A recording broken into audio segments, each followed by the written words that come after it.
યુજીસીમાં લાગુ કરાયેલા નવા કાયદાને લઈ સુરતમાં સમસ્ત ગુજરાત બ્રહ્મ સમાજ વિરોધ કરાયો હતો।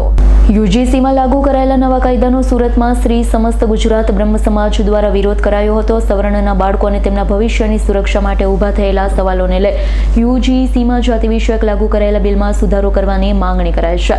યુજીસીમાં સરકારે કાળો કાયદો લાગુ કર્યો છે તેવા આક્ષેપ સાથે મોટી સંખ્યામાં કલેક્ટર કચેરી ખાતે બ્રાહ્મણોએ એકત્રિત થઈ વિરોધ દર્શાવ્યો છે। સમસ્ત ગુજરાત બ્રહ્મ સમાજ સુરત દ્વારા સુરત કલેક્ટર થકી રાષ્ટ્રપતિને આવેદન આપી રજૂઆત કરાઈ હતી। સવર્ણના બાળકોના ભવિષ્યને ધ્યાનમાં લઈ કાયદામાં સુધારો કરવાની માંગણી કરી હતી।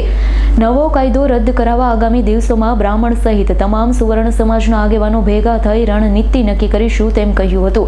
યુજીસીમાં કાયદો લાગુ કરી સરકારે સવર્ણ સાથે અન્યાય કર્યો છે તેવા આક્ષેપો કરાયા હતા।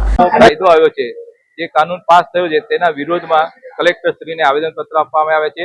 આવેદનપત્ર અમે રાષ્ટ્રપતિ શ્રી મુર્મુજીને સંબોધીને લખ્યું છે અને આ આવેદન આપવાનું કારણ એટલું જ છે કે આ નવા યુજીસી કાયદા પ્રમાણે સવર્ણ સમાજના લોકોને અન્યાય થાય એ પ્રકારની એમાં નિયમો બનાવ્યા છે, જેનો અમે સખત વિરોધ કરીએ છીએ।